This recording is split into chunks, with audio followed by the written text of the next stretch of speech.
Good morning সবাইকে। কেমন আছো সবাই? আশা করছি সকলে খুব ভালো আছো। আমিও কিন্তু খুব ভালো আছি। তিথি লাইফস্টাইলের এক নতুন ভিডিওতে তোমাদেরকে অনেক অনেক শুভেচ্ছা আর আমার অনেক অনেক ভালোবাসা। এর আগের ভিডিওটাতে তোমরা তো দেখেছিলে যে আমার ঘরটাকে আমি সিমেন্ট দিয়ে লেপেছিলাম, তো তার পরের দিনের এটা ভিডিও। তো এডিট করা হচ্ছিল না দেখে কিন্তু ভিডিওটা পোস্ট করা হয়নি। তো তোমাদের কাছে অনেক অনেক সরি যে আমি অনেক লেট করে ফেলেছি ভিডিওটা দিতে। তো যাই হোক, ওই সব কথা বাদ দিচ্ছি। আজকে আমি এই ঘরটাকে কিন্তু খুব সুন্দরভাবে গুছিয়ে নেব। কালকে তো সিমেন্ট দিয়ে লেপেছিলাম, ঘরটা প্রচণ্ড পরিমাণে এলোমেলো হয়ে আছে, তোমাদেরকে তো ভিডিওর আগে দেখালামই। তো সেই ঘরটাকেই আজকে কিন্তু ডিপ ক্লিন করব, তার পাশাপাশি কিন্তু সুন্দর করে পরিপাটি করে গুছিয়ে নেব। কালকে যেহেতু ঘরটাকে সিমেন্ট দিয়ে লেপেছিলাম, সম্পূর্ণ ঘর এলোমেলো হয়েছিল। রাত্রে কোনো রকম করে শুয়েছিলাম, যেহেতু মানে মেঝের মধ্যে কোনো পা রাখিনি, শুধু কোনো রকম করে ঘরের মধ্যে এসে বিছানায় শুয়েছিলাম। তো আজকে তো সম্পূর্ণ শুকিয়ে গেছে সিমেন্টটা। তো আজকে তো ঘরটাকে গুছিয়ে নিতে হবে, অনেক ধুলোবালি জমে গেছে সম্পূর্ণ ফার্নিচারগুলোর মধ্যে আর কি।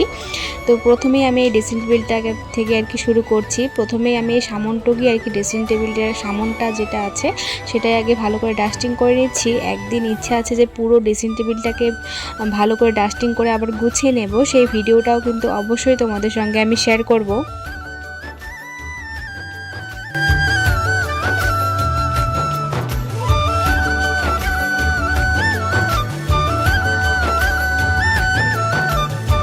ঘরটা এলোমেলো হয়ে আছে দেখে কিন্তু সংসারের সমস্ত কাজ ফেলে রেখে ঘরটাকে গোছাতে চলে এসেছি। আমার ঘর এলোমেলো থাকলে না কোনো কাজই করতে ইচ্ছা করে না, কিন্তু সকালবেলা স্নানটা কিন্তু করে নিয়েছি, কারণ বাসি কাজ ফেলে রেখে কিন্তু এই সমস্ত কাজগুলো করাও যায় না বাড়ির, যেহেতু আমি বউ। আর যদি মেয়ে হতাম তাহলে তো অবশ্যই আমার সেই বাসি কাজের চিন্তা একদমই করতে হতো না। তোমাদের সঙ্গে কথা বলতে বলতে কিন্তু আমার ড্রেসিং টেবিলটা গোছানো হয়ে গেছে। আর এখন কিন্তু আমি বাসি বিছানাটাকে তুলে নিয়ে তারপরে কিন্তু বেড কভারটা চেঞ্জ করব, কারণ অনেক দিন হয়ে গেল বেড কভারটা চেঞ্জ করা হয়নি। আজকে ভাবছি একটা সুন্দর কটনের হোয়াইট কালারের বেড কভার পাতবো, তাহলে কিন্তু ঘরের লুকটা আর অন্যরকম আসবে আর দেখতেও কিন্তু বেশ ভালো লাগবে। কারণ ঘর এলোমেলো থাকলেও বিছানাটা যদি গোছানো থাকে তাহলে কিন্তু ঘরটা অনেকটাই পরিষ্কার লাগে। বেডশিটের পাশাপাশি কিন্তু পিলো কভারগুলো আমি চেঞ্জ করব, কারণ সেরকম করে পিলো কভারও কিন্তু চেঞ্জ করা হয়নি। আর আমার না পিলো কভার একটু কমই আছে, তো সেই জন্য কিন্তু আজকে যে হোয়াইট কালারের আর কি বেডশিটটা পাতবো, সেই বেডশিটের যে পিলো কভারটা আছে সেটা কিন্তু পেতে রেখেছিলাম, তো সেই জন্য কিন্তু একসাথে ম্যাচ করে আর পাততে পারলাম না। তো যাই হোক, আমার গায়ে আরও পিলো কভার আর বেড কভার কিনতে হবে। আর আমি তো বলি এক কথা, তোমাদেরকে বারবার বলি যে এই বাড়িতে আমি সেরকম করে ফিংসি করতেই চাই না। যখন আমি ওই বাড়িতে যাবো তখন কিন্তু অবশ্যই সেরকম করে নানান সেটে আর কি আমার পিলো কভার আর কেনার বা পাতার ইচ্ছা আছেই।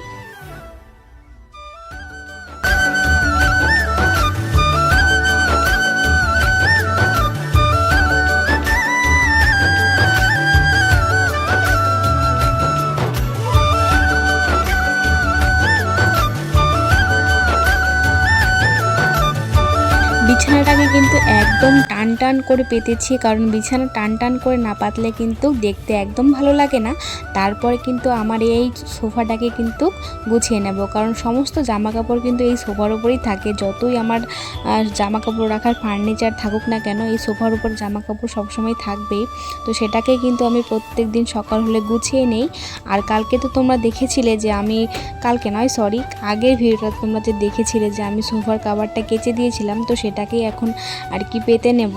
আমি তো সব সময়ের জন্যই সোফার উপরে কভার বিছিয়ে রাখি, আর তার সাথে কিন্তু সোফার যে প্লাস্টিকটা ছিল সেটাকেও কিন্তু সরাইনি, কারণ টিনের ঘর না প্রচণ্ড পরিমাণে ধুলো আর ঝুল থাকে। এটা যদি পাকা ঘর হতো তাহলে অবশ্যই আমি সব কিছুই সরিয়ে রাখতাম। সোফাটার তো একটা নিজস্ব সুন্দর আছে, সেটাকে অবশ্যই ঢেকে রাখার চেষ্টা করতাম না, কিন্তু টিনের ঘর থেকে কিন্তু সবসময় আমি কভার পেতে রাখি। সোফার কভারটা পেতে নেওয়ার পরে কিন্তু মাঝখানে আমি দুটো তোয়ালি রাখবো, তাহলে কিন্তু দেখতে বেশ ভালোই লাগে। সবসময় একঘেয়েমি ঘরও কিন্তু দেখতে ভালো লাগে না, একসময় একরকম করে কিন্তু ঘর গুছিয়ে রাখলে কিন্তু একটু নতুন নতুন ভাব লাগে, সেটা দেখতে বেশ ভালো লাগে। আর আমার পক্ষে তো একা একা এই ফার্নিচারগুলো সরিয়ে বা একবার এদিকে নিলাম সেদিকে নিলাম সেরকম করা সম্ভব নয়, দেখে কিন্তু আমি এক জিনিস রেখেই দিয়েছি। আর তোমরা যারা আমার আগের ভিডিও দেখেছো তারা তো জানোই যে প্রত্যেকটা ফার্নিচার কিন্তু এক জায়গায় একটা ছিল, আমি সেগুলোকে সাইডে সাইডে এনে এনে এরকম করে গুছিয়ে নিয়েছি। আর এখন যে জায়গায় যেগুলো জিনিস আছে সেগুলো একদম পারফেক্ট জায়গায় আছে। আর আগে তো আমার সোফাটা ছিল না, সেটা তো আমার বাবা মা আর কি আমার অ্যানিভার্সারিতে দিয়েছিল। তো সেই সোফার জায়গাটায় কিন্তু আমার সাইডের যে ড্রেসিং টেবিলটা আছে ওই সাইডে সেই ড্রেসিং টেবিলটা ছিল। তো তোমরা যারা দেখোনি তার আগের ভিডিও দেখলেই বুঝতে পারবে।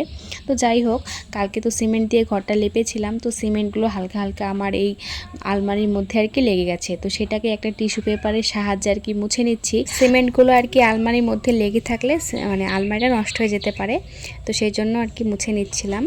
আর এত সুন্দর জিনিসটা যদি আমার চোখের সামনে নষ্ট হয়ে যায় তাহলে আমার কেমন লাগবে বলো। আর আমারই কারণে, সেই জন্য কিন্তু আমি মুছে নিচ্ছিলাম। এটা মোছার কোনো দরকারই ছিল না, কিন্তু সিমেন্ট লেগেছে দেখে কিন্তু মুছে নিচ্ছি শুধু নিচটা। সিমেন্ট লাগার কারণে কিন্তু আলনা আর আলমারিটাকে কিন্তু মুছে নিতে হচ্ছে। আর আমার আলনার যে ভিতরে বাক্সটা আছে সেটাও কিন্তু অনেক দিন ধরে মোছা হয় না, তো একবারে কিন্তু মুছে নিচ্ছি। আর ভিতরে রেখেছি সমস্ত নিরামিষ বাসনপত্রগুলো। ঘরটাকে যেহেতু সিমেন্ট দিয়ে লেপেছিলাম সেই জন্য কিন্তু মেঝের উপর কালকে পা রাখিনি, এই কাপড়গুলো বিছিয়ে রেখে পা রেখেছিলাম। কাপড়টাকে সরিয়ে নিয়ে এখন কিন্তু ঘরটাকে সরিয়ে নেব, তাহলে কিন্তু আমার ঘর গোছানো একদম কমপ্লিট। ঘরটাকে কিন্তু আমি একদম পরিষ্কার পরিচ্ছন্নভাবে টিপটাপ করে গুছিয়ে নিয়েছি। আর আমি যে সিমেন্ট দিয়ে ঘরটা লেপেছি আমার কিন্তু অনেক ভালো হয়েছে, কারণ প্রত্যেক দিন ঘরটাকে লেপতে হয়, সেই লেপার হাত থেকে আমি বেঁচে গিয়েছি। তোমাদেরও যাদের টিনের মাটির ঘর তারাও কিন্তু অবশ্যই একবার হলেও সিমেন্ট দিয়ে লেপে দেখবে। আমার কিন্তু ঘর গোছানো কমপ্লিট হয়ে গেছে। আর অবশ্যই কিন্তু তোমরা কমেন্টে জানাবে যে আমার ঘর গোছানোটা আজকে কেমন হয়েছে, আর এই যে আমি সিমেন্ট দিয়ে যে ঘরটাকে লেপেছি সেটা কেমন হয়েছে সেটাও কিন্তু অবশ্যই বলবে। আর এই দেখো আগে কীরকম ঘরটা ছিল, তারপরে ঘরটা কত সুন্দর লাগছে।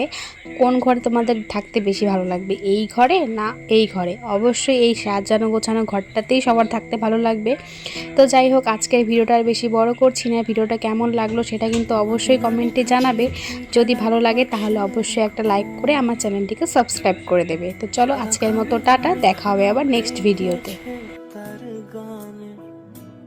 তোমাকে না লেখা চিঠিটা ডাক বাক্সের এক কোণে, সাদা খামের না লেখা নাম এঁকেছে তার গানে।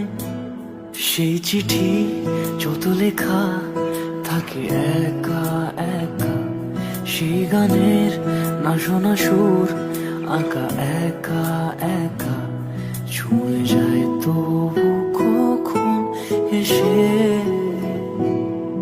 যদি বলি সে সবই তোমারই, একা চিঠি একা একা।